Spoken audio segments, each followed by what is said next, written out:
থাকতো তাহলে ওয়াকারের মতো একটা রাষ্ট্রপতি বাংলাদেশে থাকতো না। সে একটা সেনা প্রধান হয়েছে আওয়ামী লীগের, এখনো সে সাপোর্ট কিভাবে নেয়? এখানে ফ্যাসিস্ট খুনি হাসিনার হাত এখনো আছে, যেন এই ফ্যাসিস্ট খুনি হাসিনা স্বৈরাচার এই বাংলাদেশের মাটিতে যেন পা দিতে না পারে। সে আমাদের নির্বাচনে না আসলেও আমাদের কিছু আসে যায় না।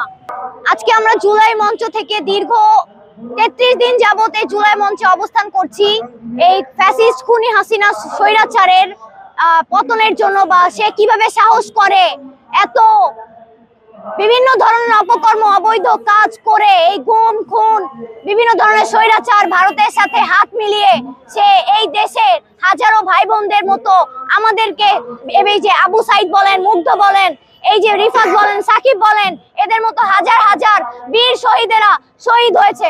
কাদের জন্য? এই ফ্যাসিস্ট খুনি হাসিনাদের জন্য। কাদের জন্য? এই প্রেতাত্মাদের জন্য। কাদের জন্য? ওই আপনার এই যে যারা এই গুম খুনের সাথে জড়িত ছিল, এই সে খুনি হাসিনা।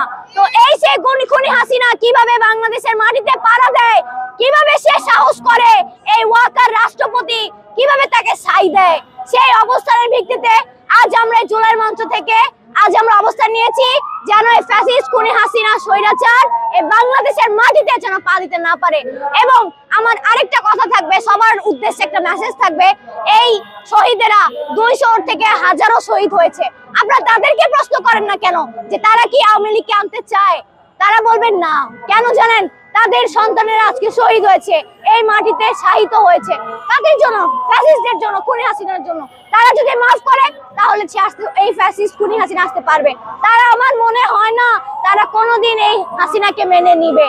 তাই আমরা এই জুলাই মঞ্চ থেকে আজকে এখানে অবস্থান করছি যেন এই ফ্যাসিস্ট খুনি হাসিনা বাংলাদেশের মাটিতে পা দিতে না পারে। সবার উদ্দেশ্যে আমার একটা মেসেজ, আপনারা সতর্ক থাকেন। আগামী বাংলাদেশ যেন সুশীল, সমৃদ্ধ এবং স্বাধীনভাবে আমরা বেঁচে থাকতে পারি, এই এক একটা খুনি হাসিনার মতো যাতে বাংলাদেশে হাসিনা না বের হয় সেই দিকে আপনারা লক্ষ্য রাখবেন। আপনারা একটা জিনিস সিম্পলি কেন বুঝতেছেন না? আওয়ামী লীগের প্রেতাত্মা নাই, এটা আপনাদেরকে কে বলছে? আওয়ামী লীগের প্রেতাত্মা যদি না থাকতো তাহলে ওয়াকারের মতো একটা রাষ্ট্রপতি বাংলাদেশে থাকতো না। যেহেতু তার প্রেতাত্মা এখনো আছে, সে একটা সেনা প্রধান হয়েছে আওয়ামী লীগের, এখনো সে সাপোর্ট কিভাবে নেয়? তাহলে কি আপনারা বুঝতেছেন না এখানে ফ্যাসিস্ট খুনি হাসিনার হাত এখনো আছে? সে এখনো ওই প্রেতাত্মাদের মাধ্যমে সে শক্তি চালাচ্ছে এবং সে বাংলাদেশের মাটিতে সে পা দিতে চাচ্ছে। তাহলে এটা কাদের জন্য? সেই প্রেতাত্মা, সেই ফ্যাসিবাদ, সেই স্বৈরাচারদের জন্য। সেটা জনগণের হাতে না, সেটা তাদের হাতে। জনগণ যদি চায় শেখ হাসিনা বাংলাদেশের মাটিতে পা দিবে তাহলে আসবে, আর নাহলে না।